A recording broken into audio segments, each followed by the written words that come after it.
హైదరాబాద్ నగరంలో ఒక్కసారిగా వాతావరణం మారిపోయింది. కొన్ని ప్రాంతాల్లో భారీగా గాలులు మొదలయ్యాయి. పలుచోట్ల భారీ వర్షమైతే కురుస్తోంది. మాదాపూర్, బంజారాహిల్స్, జూబ్లీహిల్స్, అమీర్పేట్, ఖైరతాబాద్, ఎస్ఆర్ నగర్, ఫిలిం నగర్, గచ్చిబౌలి ప్రాంతాల్లో వర్షమైతే దంచుకొడుతోంది. కోటి, దిల్సుఖ్ నగర్, అంబర్పేట, ఉప్పల్, సికింద్రాబాద్‌లో సాధారణంగా వర్షం నమోదైంది. దీంతో ఆఫీసులు ముగిసే సమయం కావడంతో పలు ప్రాంతాల్లో భారీగా ట్రాఫిక్ జామ్ అయితే ఏర్పడింది. రోడ్లన్నీ జలమయమైపోయాయి. క్యుములో నింబస్ మేఘాల ప్రభావంతో వర్షాలు పడుతున్నాయని హైదరాబాద్ వాతావరణ కేంద్రం వెల్లడించింది. వచ్చే 3 గంటల పాటు హైదరాబాద్ నగరంలో గాలి దుమారంతో భారీ వర్షం కురిసే అవకాశం అయితే ఉందని ఐఎండీ కూడా పేర్కొంది. హైదరాబాద్‌లో హైడ్రా డిజాస్టర్ టీమ్ అప్రమత్తమైంది.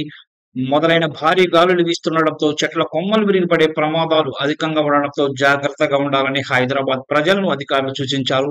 రంగారెడ్డి జిల్లా మహేశ్వరం మండలం తుక్కుగూడ మున్సిపాలిటీ పరిధి సర్దార్ నగర్, రావిరాల, తుక్కుగూడ, శ్రీనగర్, ఇమాంగూడ, హర్షగూడ పరిసర ప్రాంతాల్లో భారీ వర్షం అయితే కురుస్తోంది. ఇక తెలంగాణలో పలు ప్రాంతాల్లో 3 రోజుల పాటు వడగండ్ల వాన కురిసే అవకాశం ఉందని వాతావరణ కేంద్రం పేర్కొంది. గంటకు 40 కిలోమీటర్ల వేగంతో ఈదురు గాలులు వీసే అవకాశం ఉందని తెలిపింది.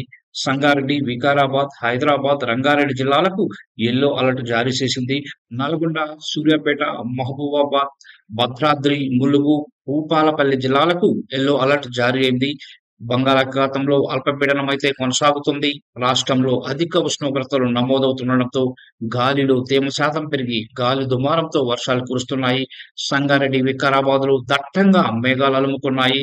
హైదరాబాద్, సంగారెడ్డిలో తేలికపాటి నుంచి మోస్తరు వర్షాలు కురిసే అవకాశం ఉందని వాతావరణ శాఖ పేర్కొంది. దీంతో ఈ 2 జిల్లాలకు వచ్చే 3 గంటల పాటు ఆరెంజ్ అలర్ట్ జారీ చేసింది. కామారెడ్డి, నల్గొండ, నాగర్ కర్నూల్, రంగారెడ్డి, మేడ్చల్, నిజామాబాద్ జిల్లాలలో ఈదురు గాలులతో కూడిన వర్షం అయితే కురిసే అవకాశం ఉంది. దీంతో వచ్చే 3 గంటల పాటు ఈ జిల్లాలకు కూడా యెల్లో అలర్ట్ జారీ చేసింది. ప్రజలంతా అప్రమత్తంగా ఉండాలని వాతావరణ శాఖ సూచించింది.